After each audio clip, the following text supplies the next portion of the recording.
बिहार का चुनाव खत्म होते ही सारा फोकस बंगाल, केरल, तमिलनाडु शिफ्ट हो जाएगा, जहां अगले साल विधानसभा चुनाव होने हैं।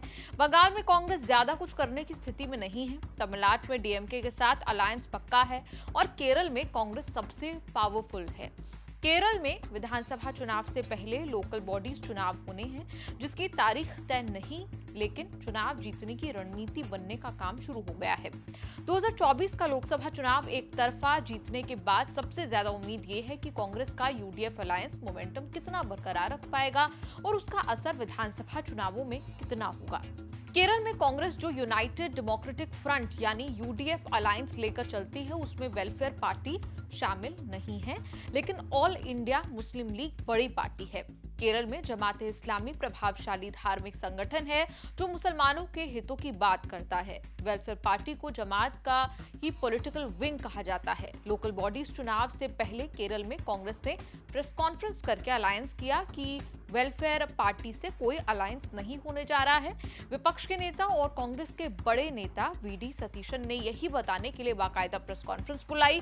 कहा कि सीटों का बंटवारा सिर्फ यूडीएफ की पार्टियों के बीच होगा, वेलफेयर पार्टी के साथ कोई सीट शेयरिंग नहीं होने वाली।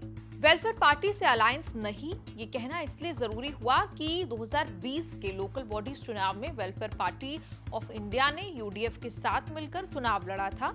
अलग अलग लोकल बॉडीज में 65 सीटें जीती थी। अब अलायंस से मना इसलिए भी किया क्योंकि कांग्रेस के पास वेलफेयर पार्टी को लेकर हिंदू और क्रिश्चियन समुदायों से लगातार आपत्तियां आ रही थी।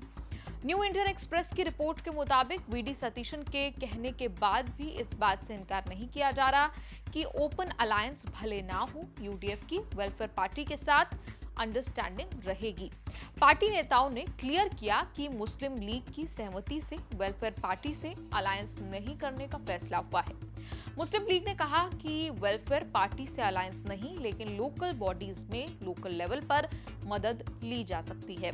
हालांकि मुस्लिम लीग का क्लियर स्टैंड रहा है कि विचारधारा को लेकर उसके जमाते इस्लामी से मतभेद रहे हैं।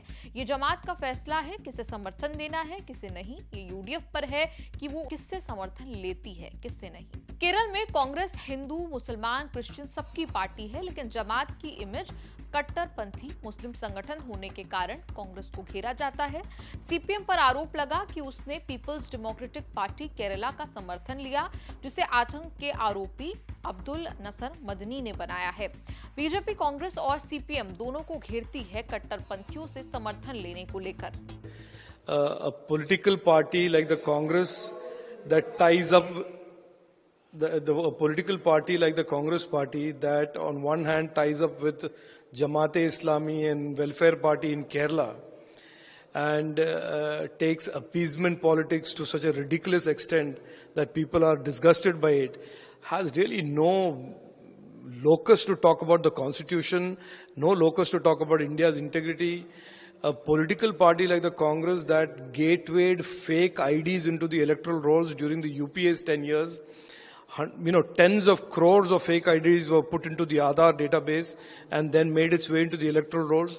Certainly has no locus to talk about electoral integrity and electoral vote integrity. जून में कांग्रेस ने केरल का विधानसभा का नीलांबूर उपचुनाव जीता था। नीलांबूर सीपीएम की सीट मानी जाती रही, लेकिन जून 2025 में कांग्रेस आरिदान शौकत को चुनाव लड़ाकर पहली बार सीपीएम से सीट छीन ली।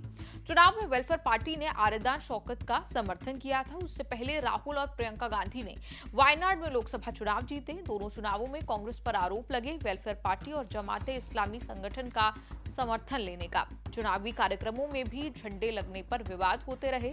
2019 के चुनाव में भी कांग्रेस को वेलफेयर पार्टी का समर्थन मिला। वीडी सतीशन वेलफेयर पार्टी और जमात के समर्थन में बयानबाजी करते रहे हैं। यूडीएफ का डिफेंस ये रहा कि वेलफेयर पार्टी अलायंस में शामिल नहीं है। दूसरा डिफेंस ये कि जमात ने 1996 से 2019 तक लेफ्ट के यूडीएफ का समर्थन किया था।